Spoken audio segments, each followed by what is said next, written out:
Do you know any good knock-knock jokes? No. What's the one? Hold on.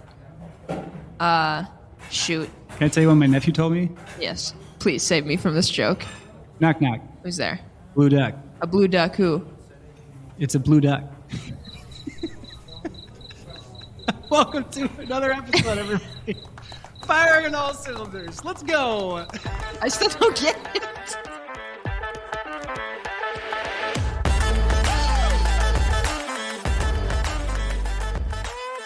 He didn't either. That's the funny part. Yes.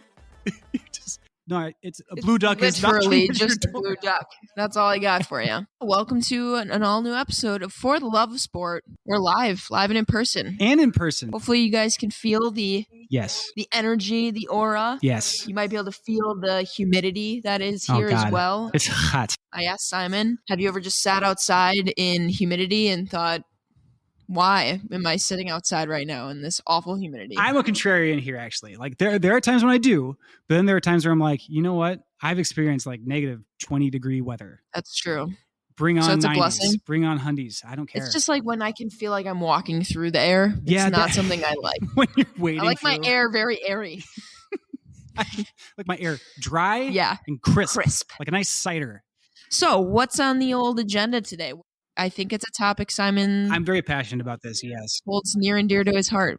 I geek out about this because my college just formed an esports team.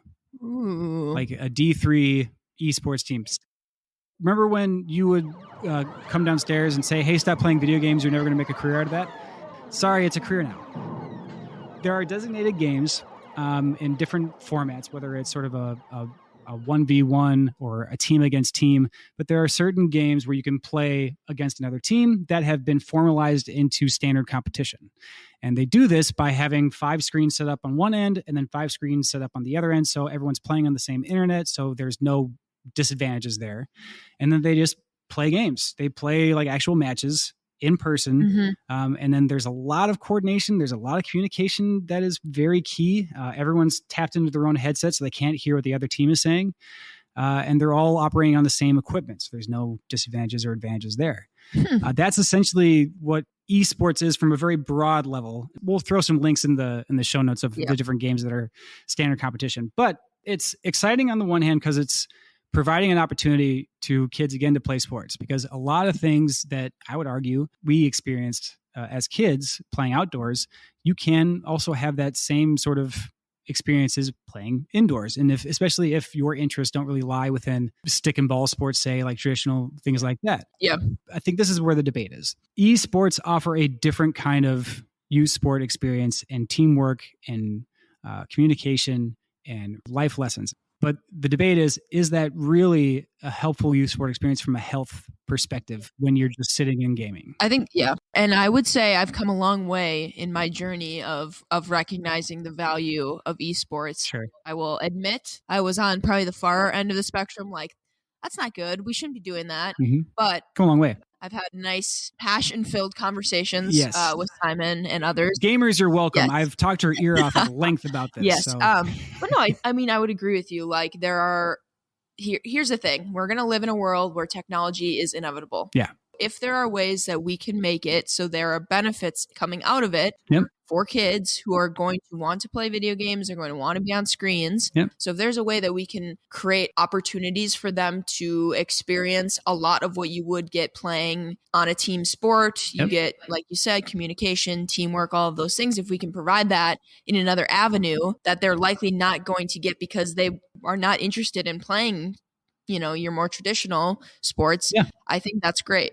However, I do think there is still an element, to your point, that it can't be just that. There still needs to be some element of like, let's get outside, do something. That's my new take. You have come a long way. Growth, baby. I appreciate that you don't just roll your eyes now whenever I talk about it. Yeah. It's super helpful. That's where it started, folks. I can definitely see it. Yeah. I think there's also the perception that the immediate maybe assumption, dear listeners, that you may have is that it's just like they're just in a basement. Yeah. They don't actually do anything. But the venues and like the practice facilities that I've seen, at least, especially from the college level to the professional level. And by the way, yes, these professional level teams are multi-million-dollar investments, like from the largest names. Jerry Jones is a full-on investor for Complexity Gaming, which is a professional esports organization. Comcast Spectator is another one that's owned by the Philadelphia Flyers. This is happening. There are full leagues for NBA. There are full leagues for NHL. Each professional team has their own esports team. So there are futures for this. And practices are very similar in the same sense where you can have 2-a-days. You're going to be gaming and then you're going to take time off to do like strategy and go over games and review film and then sit in front of a computer again. And that's a whole other conversation. But in this format, this is the differentiator for me. In a U Sports esports format, you have control over who you're playing with. Yeah, that's true. Whereas from my memories of playing online multiplayer, it's toxic. You have no control over who you're paired with. You have no control over who your teammates are. You have no control over who the people you're playing against with are. Yeah, I suppose that's another good point you bring up. Like, there is that whole topic. And of course, like, safety in youth sports covers a lot of things. And I think it can stem into esports. Like, they're creating a safer environment for your kids. So you know that when they're on there, you know who they're playing with, who they're playing against. It's a controlled, there's guardrails. Yeah, we do have a few esports customers actually, which is really cool to use our software to do pretty much anything you need. So absolutely. So, and it's a new avenue too. And I think the immediacy of like everyone's opinion is like, that's not going to last. But instead like adapting and then saying, no, we can actually provide options for this. To encourage it. And especially when you realize that the goals of it are the same across youth sport organizations of just safe play, teamwork, just the socialization aspect too, and then setting up good habits. Yeah. Like taking what you've learned there and then applying that off the virtual field into day-to-day life. That's all the same. So it's wonderful there. Yeah. Speaking of youth sports, we have a fantastic guest. He is known as the youth sports guy. Let's take us over to that conversation. All right. Joining us today is a very special guest, Darrell Taylor. He is a self-proclaimed youth sports guy. And I got to tell you, his resume stacks up. He's worked for not one, but 2 NFL organizations in player development and in youth sports, the Cleveland Browns and the Tampa Bay Buccaneers. Darrell is currently working as the executive director of BNA Sports, where he contributes to the development of young athletes, molding them into the best versions of themselves on and off the field. Darrell and BNA Sports have partnered with professional athletes and organizations to ensure that every athlete BNA Sports works with receives the support and training they need to be successful. So, dear listener, without further ado, Darrell DK Taylor, welcome to the For the Love of Sport podcast. Thank you very much, Simon. Really excited to be here and to be a part of this podcast today. Thank you for that illustrious introduction, and we're ready to go. DK, first question, hard hitting, a big stumper. Can you tell us about your youth sports experience, your own? Yeah, youth sports experience. So it started off as actually youth development, working with the Boys and Girls Club. It was an exciting time to be able to develop kids using life skills, education, arts and craft, etc. And then having a sports background myself, I wanted to utilize sports to develop the life skills of athletes. And so I went into Special Olympics. It was my first opportunity to work into youth sports. Had a phenomenal time being able to help transform the landscape of those with special needs, giving them the opportunity to win a state championship just as their peers. And then from there, I went on with the Tampa Bay Buccaneers for 2 years and had a great time. And it was able to create opportunities for girls as well as boys to be able to play the sport of football. And then with the Cleveland Browns. So I spent 5 years with the Cleveland Browns, being able to transform what we were doing from youth camps to continue to implement life skills as a part of what we were doing to develop the sport. It was more than just developing kids to be able to play the sport, but developing those life skills, the confidence, the grit, the toughness, the ability to overcome obstacles and failures. And so that was had a phenomenal time with the Cleveland Browns. And then moved on to start BNA Sports. And as a part of BNA Sports, we continue to do that same thing. And being a part of professional sports, we were able to give kids now the pro-like experience. And so that's been one of the most enjoyable parts. Is like we always say, 99% of the kids won't make it pro, but every kid deserves a pro-like experience. I love that. I mean, especially like looking back at my own days of playing youth athletics, like having that sort of professional experience and environment or atmosphere would be such a game changer. Like, so I have a question for you. Do you encourage kids to like just dress up in like the full, like just big fashion wear, like full suits and like just shades on? And do you have like photographers that just like stand by and do the poses? Like, is that like the start as they wake their way the field and then they have the full pro experience? Because if not, I would love to see that happen. We haven't went that far, but that's a great idea. But we do offer a media day. Oh, that's awesome. And so with media day, they're wearing the uniforms. They have swag. They have gear. They do 360 camera. They have an experience to say whether or not I win this game, I'm going to have a phenomenal time being a kid and enjoying this experience with my friends and fellow teammates. So that's a part of giving these kids that pro-like experience, because every time you start an NFL season or professional sports season, these athletes have a media day and they're taking pictures, they're doing headshots, and these is the content that you utilize throughout the season. And so we do the same thing where we're creating reels and creating memories for these kids to utilize throughout the season. So if you have a rough moment, a rough time, you're still remembering some of the good times that you've had throughout that season. Yeah, that's great. And I feel like at like face value, the idea of doing media day seems like it's obviously very cool for the kids to come in, get to do that. It's like a memory I'm sure they will probably never forget and look forward to year after year, right?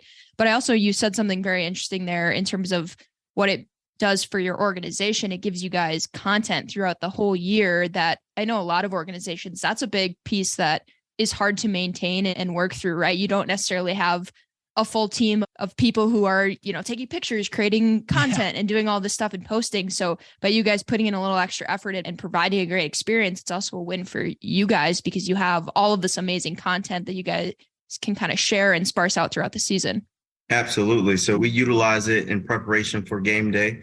So these are the two teams that'll be in matchup. So let's say, to example, Vikings versus Giants. These are great example. Go on. These are the media day pictures that we utilize to continue to share content. And some of the other ways that you can share content is through flyers with some of those pictures you've taken. Mm-hmm. So those flyers that go into schools and that are in your community are kids that are a part of your league. Mm-hmm. And so the best way to be able to share an experience is to say, Mom, Dad, look at me in that particular picture.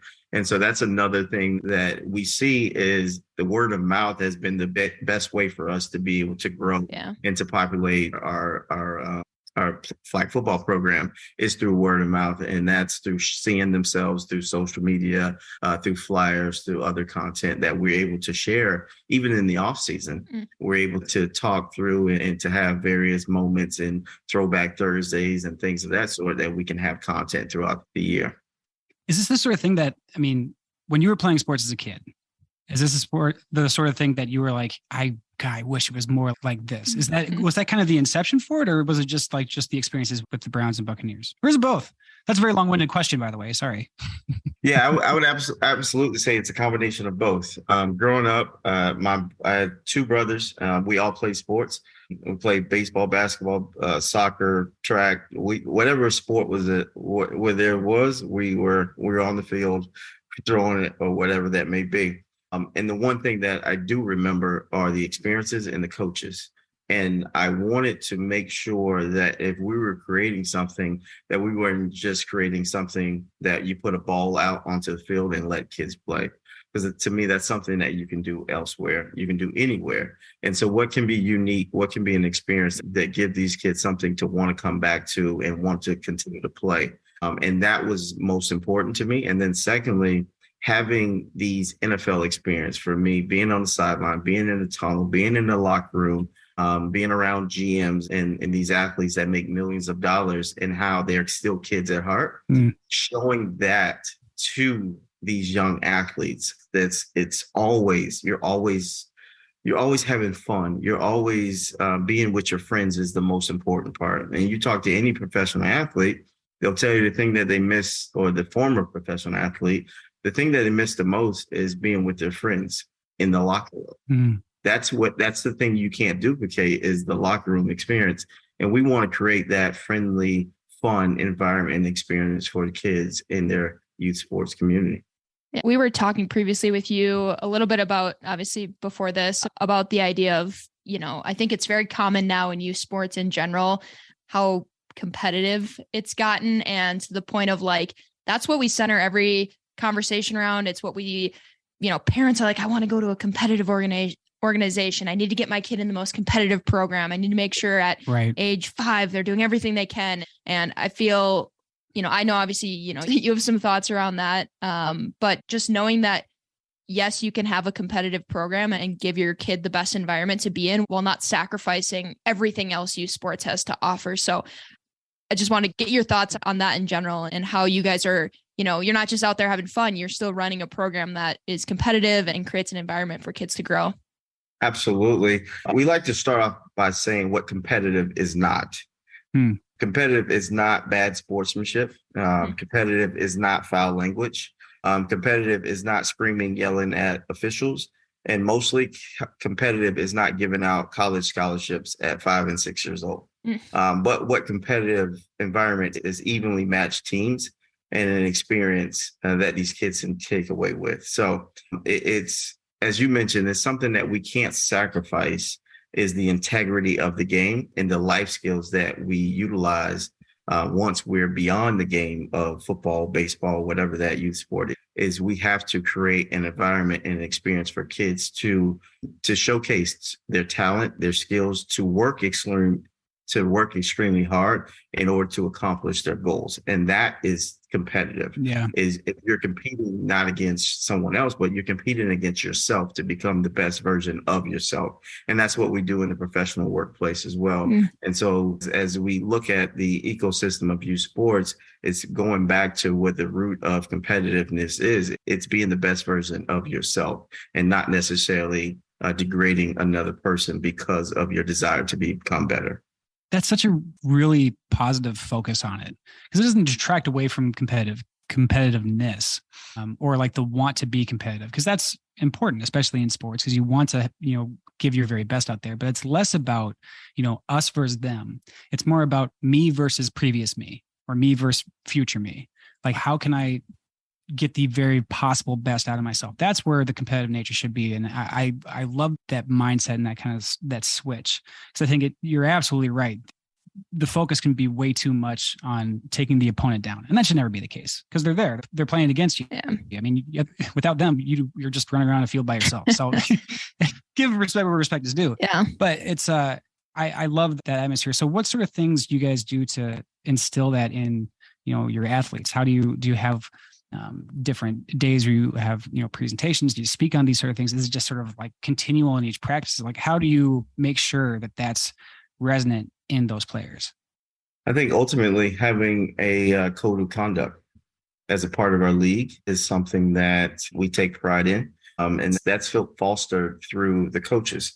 Coach development at the youth sports level is the preeminent thing to have, because the coach instills these disciplines, these methods that we want to have as an organization within their kids. Whether they allow it or don't allow it is up to the coach. Say, for example, if your kid does do something that is disrespectful or taunting, but if the coach addresses it, it becomes a teachable moment for the entire team. Because as kids, as adults, we're all going to make mistakes. In being competitive, sometimes we can go overboard. But if you have an adult or someone who holds a standard of your league and of your organization, of this is what we stand by, this is why we stand by it, and this is how it's going to help you improve not only athletically, but off the field, then you can have a robust program that everyone's invested in being able to develop on and off the field of play.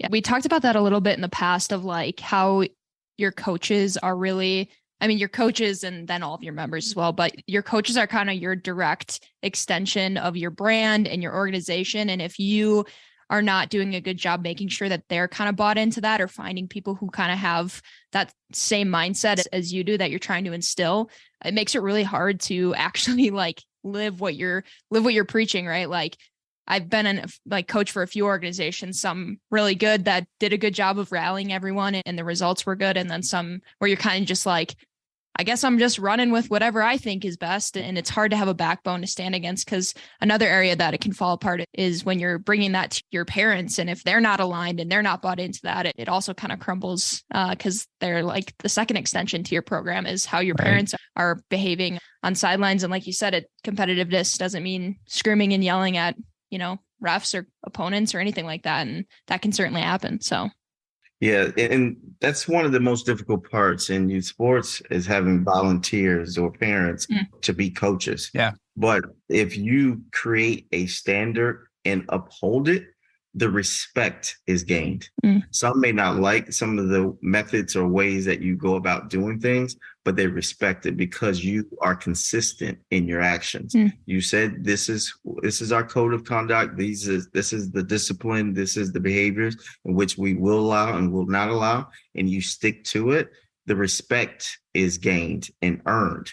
So for example, we had an example of a coach who was yelling at one of his own players. And after that, a parent from the opposing team came to me and said that this coach was yelling at his players and she didn't like how he was conducting himself, etc.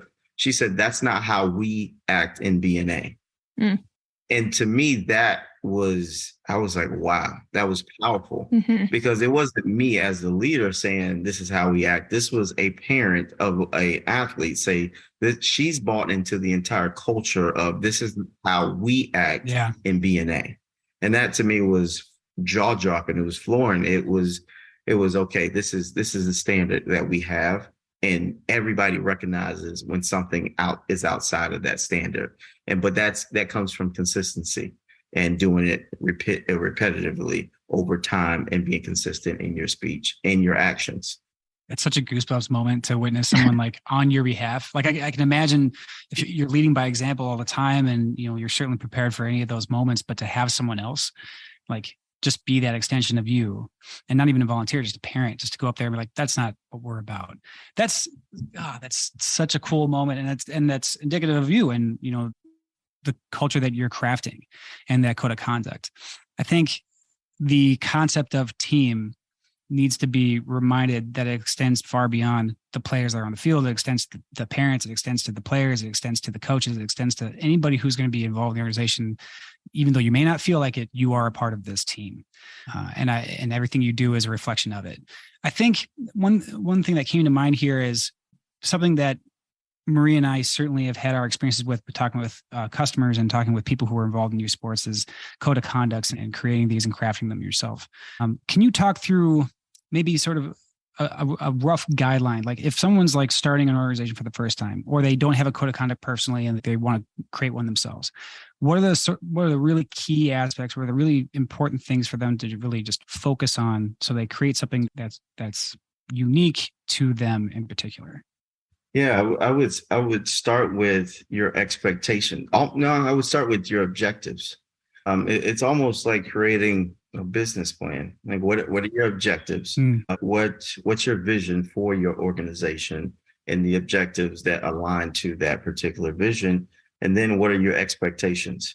And those expectations have to be parent expectation, athlete expectation, coach expectation, and officials expectation. And then from there, it's what are ways in which you're going to, hate to use the word discipline, but what are the ways that you're going to stay in compliance? That's the word. How are you going to stay in compliance with your objectives, your goals, and your measurements? Yeah. And that's kind of the basics of creating that code of conduct is this is what we stand for. This is why we stand for it. This is how we're going to carry it out. And then this is how we're going to measure it. And this is how we stay in compliance with that. I'm gonna switch it up a little bit here and shift over. So we've been talking a lot about, your organization, BNA Sports, which stands for Brand Name Athletes, trademark pending. Can you maybe talk to us a little bit about, why that name in particular? What's the backstory behind that? Why did you choose to kind of focus on the name aspect of this? Yeah. So how the name of our organization, Brand Name Athletes, came about was my name, Darrell DK Taylor, came from my uncle. My uncle was a 12-year-old all-star baseball player. So he was involved in all youth sports. He was a pitcher for an all-star team. And the day before he was supposed to pitch the all-star game, he died, drowned, saving my father. And my father named me after his older brother, which is named Darrell DK Taylor. And because of that moment in which he passed away, saving my dad, I realized that I would have never been here if it hadn't been for Darrell DK Taylor. And so everything that I'm doing is living out his name. And that's why we also utilize the hashtag Make Your Name Great. And so everything that we do, everything that we focus on is leaving a legacy and basically letting the kids know that your name is bigger than the sport you play. Your name means something more significant than any other thing. And also, your name will precede you, because if I say Marie and Marie is not even around, someone has a perception of who you are before you even come into the building. And so based off those factors, we created Brand Name Athletes. And your brand is what you do, your conduct. Your name is who you are. And then lastly, you're an athlete. And so we wanted the kids to realize that their brand means more, their name means more than any athletic accomplishment, and to also make their name great and live up to the legacy or the sacrifices that those who made before them. And just thinking holistically about your mailbox. Your last name is on your mailbox. When you look at a Letterman jacket, you put your last name on the back of your Letterman jacket because that name is so significant from your entire heritage, your family, your genealogy. So just showing the importance of your name. And that's why we make it a point to make sure every kid's name is on the back of their jersey. And it costs us extra money, but it's the experience that's priceless, and that these kids will remember that. Now these kids want to change teams every year, and they want to have different jerseys with their names on the back of them. That's what we get. I had one kid who's been on the same team a couple of years say, I don't want to play on that team anymore because they don't want to give us new jerseys with new names. They're gaming the system. Figuring it out. So. Well, first of all, thank you for obviously sharing that story. And I feel like sometimes in sports in general, having your name on the back of a jersey gets a bad connotation. Like, the name on the front's more important than the name on the back. Like that idea, which, you can kind of get behind. But when you say it how you're saying it, I'm like, let's like your name. Let's like, it's who you are at the end of the day. And you're right. It's with you always. It's who you are. It's it means more than just you trying to make sure people know I don't know. You said it much more eloquently, so I should stop trying to figure it out. But I love that idea. And I imagine kids, and I know myself as a kid would have eaten that up for sure, having the name on the back, and would have probably tried to game the system as well. I think if you're in a position, the same position as Herb Brooks, where you're coaching an Olympic team, you can certainly talk about the name on the front, maybe. Is that where that's from, that quote? Yes, it is. Absolutely. Okay. As a Minnesotan, that's my state right to know that. To know that fact. Came out a birthright. But at the same time, it was earning your last name was part of it. You know what I mean?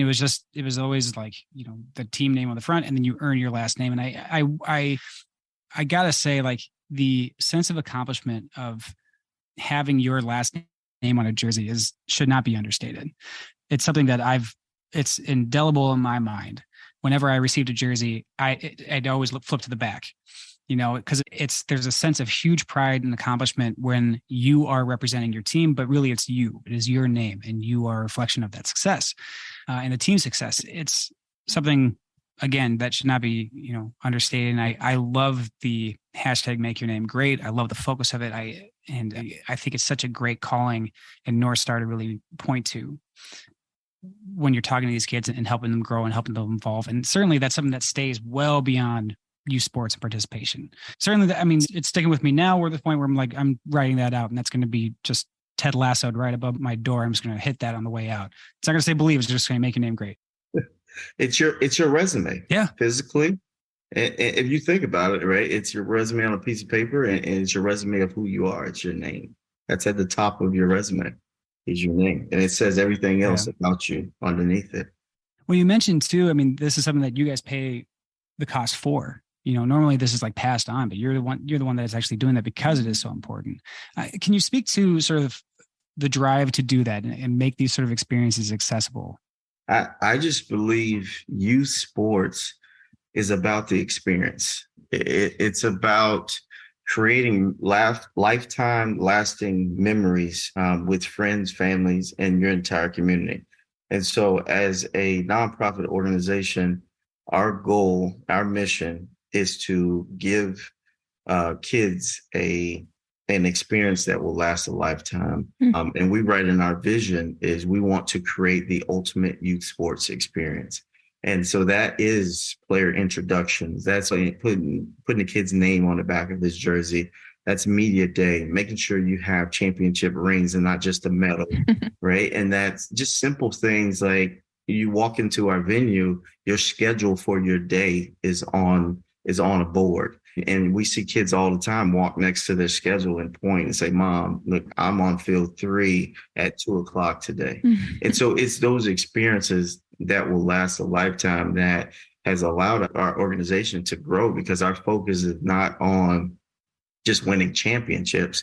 Our focus is on giving kids the opportunity to express themselves as well as to learn of themselves, right? As a youth development, you're learning of yourself. And what better way is to do it through team sports? And that's just been a phenomenal thing. And it's the core of what we do.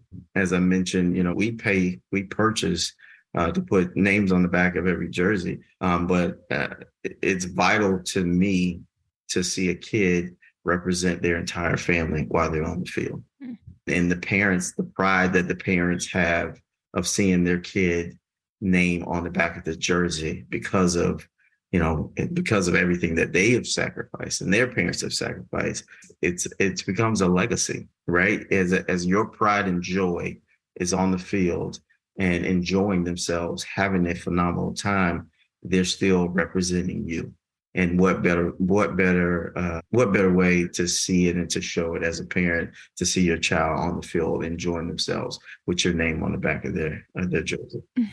Yeah, I imagine it's hard for parents to get upset when their kids are having so much fun, and I imagine you don't run into a lot of issues in regards to that. I do have to ask, in terms of the rings, do you have any kids that have just been on a bunch of winning teams and their little hands are just full of championship rings? Is that content you guys have gotten on media day? And if so, I would love to see. And if not, perhaps we could request that for next time. Yeah, we've gotten a couple kids that they have these. I'll get you a picture actually. Yes. Of one of our kids. Perfect. The sad part is he's only 6.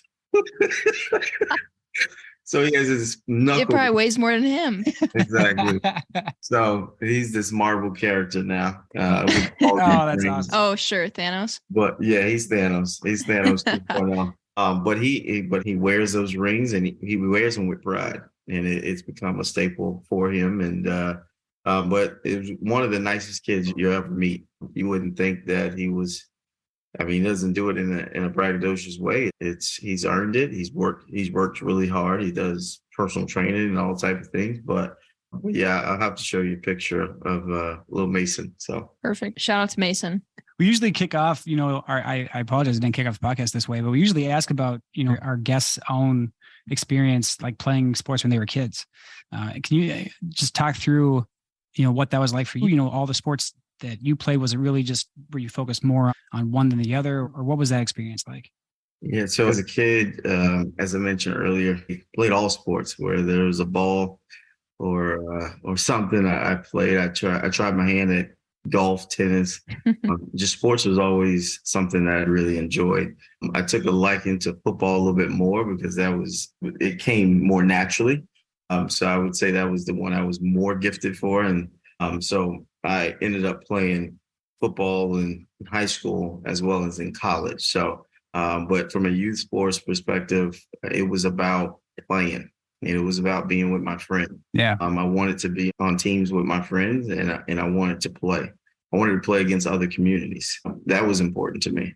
Not just playing against my friends that you'll see in school, but playing against other communities, other kids from around the state or whatever that may be. So just the importance of getting out, having fun, staying out of trouble, having discipline. Those are some of the things that actually led in life. From now working out early in the mornings to the athlete mindset just never leaves you once you start. So but yeah, youth sports was a big part of my upbringing, and I knew it's what shaped and molded me into the person I am today, and that's why I want to utilize that to give back to kids. We are of the same mindset, which is clearly why all of our paths have crossed here, which we're obviously super thankful for. I'd be remiss to let you get off this call without asking you, obviously, you sports guy, football guy, there's a lot of, conversations around the sport of football, what that looks like going into the future, the growth of flag football, which I know you guys obviously have a huge part of that in your organization. And then also the growth of making football more accessible for young girls. And what does that look like? And the growth of flag football in that part as well. So I just want to get your take on, all of that. And as of late, there's been a lot of conversations around it. So wanted to hear your perspective. Yeah, absolutely. I think the NFL and USA Football and others have done a phenomenal job of elevating flag football and having it at the Pro Bowl and hopefully one day being a part of the Olympics. I think it's going to really continue to grow from a flag football perspective. Having flag football as a collegiate opportunity now with NAIA, and then hopefully one day being a Division I scholarship opportunity. It's just the sky's the limit. And even in our league, we have all girls division. We call it She Is Fly because it's our She Is Fly because you fly, you're fast, you fly, you're fashion. Everything about you is fly. So and it's all girls, and they compete and they play really hard and they enjoy it. And then having the opportunity to play now in high school. It's a varsity sport in a number of states now. So having girls the opportunity to play and to compete in flag football, in which some have longed or wanted to do and could only do in intramurals in college. Now you have access and equal opportunity to play, not only play, which I love to see is females coaching tackle football and being a part of and being vice presidents and on the football side of things. And one day there'll be a female general manager. So I'm just really excited to see the diversity and the ability for all individuals who want to be a part of the sport of football to be able to have equal opportunity. And it's not given to you because of your race, sex, or gender, but because of your knowledge, because of your skill, or because you've earned it. And that's very rewarding to me to see everyone get the opportunity to do what they love. I wanted to ask you specifically about the scholarship fund that is in your name. Can you talk more about that? Yeah, so we created a scholarship called the Darrell DK Taylor Scholarship Fund, and it's for student athletes, high school student athletes, because we know that it's difficult to work and be a high school athlete and college athlete. It's very limiting. Yeah. And we wanted to offset some of the costs for those who are able to attend college. And you don't have to necessarily play sports in college, but knowing that it is something to play an extracurricular activity and to do homework and to do study. There's so much that goes into it to be able to be successful in the classroom, as well as be successful on the playing field. And so we created this scholarship in my uncle's name to honor those who have sacrificed and be able to play high school sports and also go on to college to receive a degree. And we do it in the amount of $1,200 because my uncle died at the age of 12. Mm-hmm. So we want to honor him continuously because he was a great student, straight A student, and he also was a all-star baseball player. Mm-hmm. So he was, to me, the epitome of a student athlete, and we want to allow that to continue to breathe through and have his legacy to continue to live through and to make his name great. I love hearing stories like that and how, you know, things are connected, and it's just so cool how much you've centered a lot of the good things that are coming out of your organization around him. It's just such a cool way to remember him and all that sort of stuff. So just super cool. Yeah. You have left a legacy. You're leaving a legacy with all these kids, and can't say it enough. Like, this is such an amazing thing that you're doing.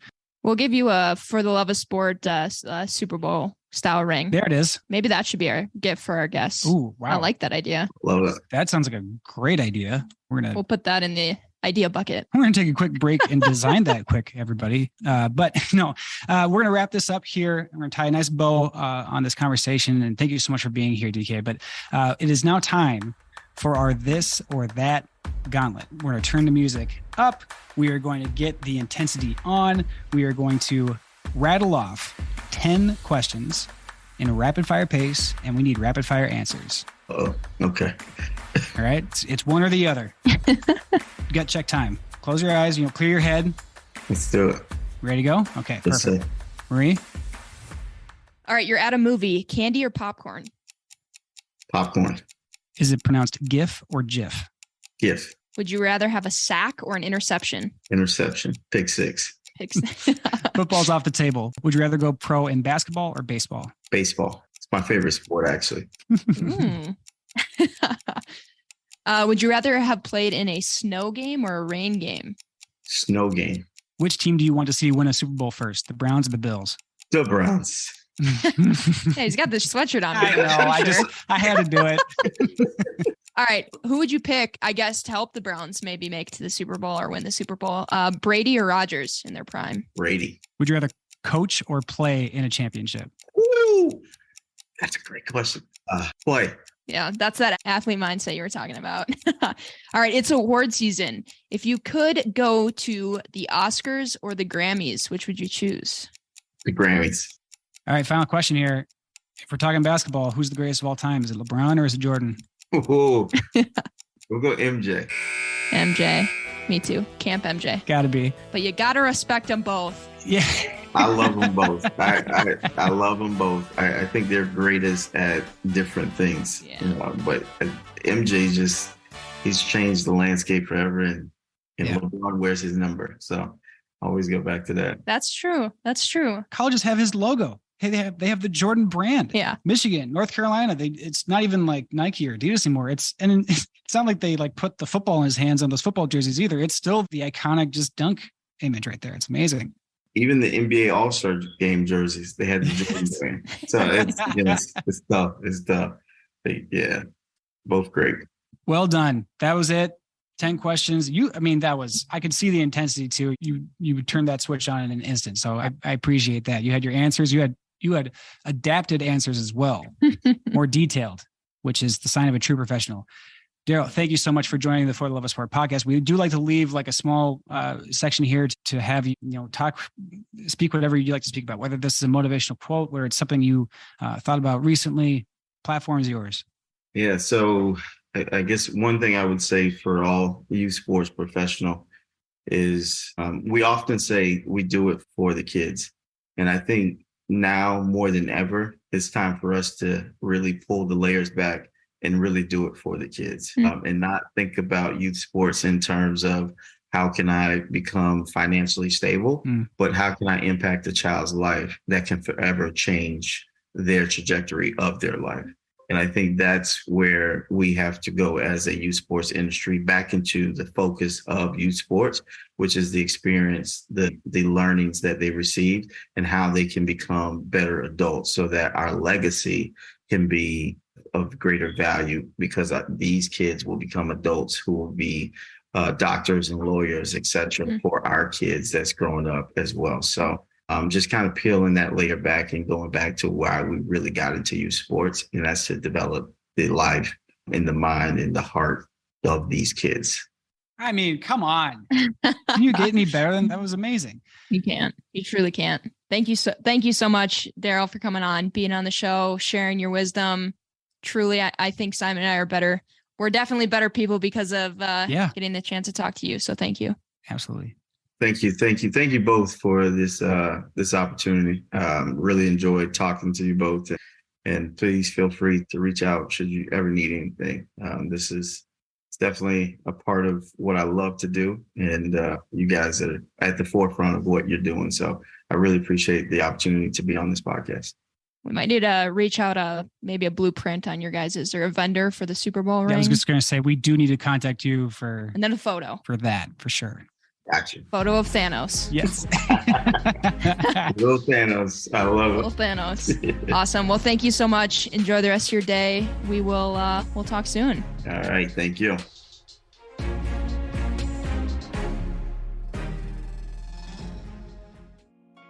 You know, Marie, we talk about it on the show all the time, but sports should be a positive, fun, and above all else, a safe place. And maybe, dear listener, you have heard us mention the U.S. Center for Safe Sport. They are an independent nonprofit with a mission to change the culture of sport. Their CEO, Jerice Colon, was a guest of ours on the show. You may remember she was absolutely amazing. The center addresses cases of abuse and misconduct within the U.S. Olympic and Paralympic movement. They are also providing online training and digital resources to help make sports safer for everyone. So, dear listener, get involved. Help change the culture of sport. Go to uscenterforsafesport.org and get Safe Sport trained today. DK, like providing a pro level experience for kids. That's kind of crazy. We're definitely going to share some pics that he shared with us just about the whole experience that he provides. Like, imagine being a kid and like having like, speaking of like, you know, things that are inevitable and like the whole idea of like the media day that he provides, like he's totally leaning into social media. These kids want to share their lives on social media. They are completely engulfed in technology and NIL, and just to be able to give them a really great experience of what they can expect and do for themselves as they grow up is like, it's really cool and a part of youth sports that certainly we did not experience because it was not a thing back then, but it's really cool that he's adapting to, you know, kind of like the current climate and making his program unique in a way that is only benefiting all of his members and all of the athletes that come. Yeah. Like adapting to the times. Like I think that needs to be echoed for sure. It's just such a cool way of leveraging what their interests are already in. Yeah. And then providing practice for important things that, I mean, are inevitable with the rise of technology and where the focus is now. Like public speaking is like a full on requirement. Yeah. You 100%. Need to be able to present yourself online. So that's no longer something where you can just hide behind a camera because cameras aren't really around everywhere. Cameras are everywhere. So being able to present yourself, to speak confidently, to have a media day like that is, I mean, kudos to him. That's a brilliant idea and a wonderful thing to, have part of that youth sport experience. It only benefits child's experience. And the other thing I really like, and I feel like with all of our guests that come on, we're very lucky that we get to talk to people who are all very passionate in whatever like realm they are in or whatever specific thing or program that they're running or what they lead into. But I've really felt it with DK. Like you could tell, like, and I think he said it, he was like, this is what I was like meant to do. This is what my life was meant to lead me to. And you could definitely see that. And he was super excited to talk to us, which is always fun as well. And just makes me feel very grateful that we get to do this and talk to all these people. So I feel it every time. Very, absolutely. Echo 100,000 times. 100,000 times. Can't say it enough. Very lucky, very fortunate. Yeah. You, dear listener, if you have any of your thoughts on fundraising activities that you do at your organization, ones we glaringly missed. Yeah. Like the 50-50 raffle. Let us know. We would love to hear. I gave Simon the stink eye for the missing 50-50 raffle. I'm never going to stop hearing about this now. Fundraiser I created. But anyways, let us know. Reach out to us. FTLOSpod@nbcuni.com. Send us an email. We would love to hear from you. Love to hear about your fundraising activities. And if you just want to say hi, we would love that as well. Yeah, absolutely. And don't forget to pose your this or that. Yes. If you have anything that's been a big debate recently in your work or your family, we're here to help. Throw it out to us, and we will pitch it to our guests as a new this or that. For instance, Super Nachos has been a shockingly controversial one. I'm like, Simon, if I may. You may. Simon said, let's do Super Nachos. I said, who in their right mind would not pick nachos? And it has been surprising. Almost everyone's picking soup. Yeah. So nachos is not the first choice. My world is rocked. I thought nachos were a no-brainer, and so we're breaking news on the podcast every time we come to you guys. This has been another episode of For the Love of Sport, brought to you by Sports Engine, home of U Sports. Hosts are the magnanimous, magnificent, marvelous, if I may, Marie Fitzgerald, and myself, Simon McKenzie. Our marketing guru is Kelsey Irwin. Our amazing producer is Joe Brazanik. Shout out, Joe. And our exceptional sound engineer is the one, the only, Troy Stone. Stay tuned, and we will be back with a brand new episode very, very soon. Bye-bye. Bye.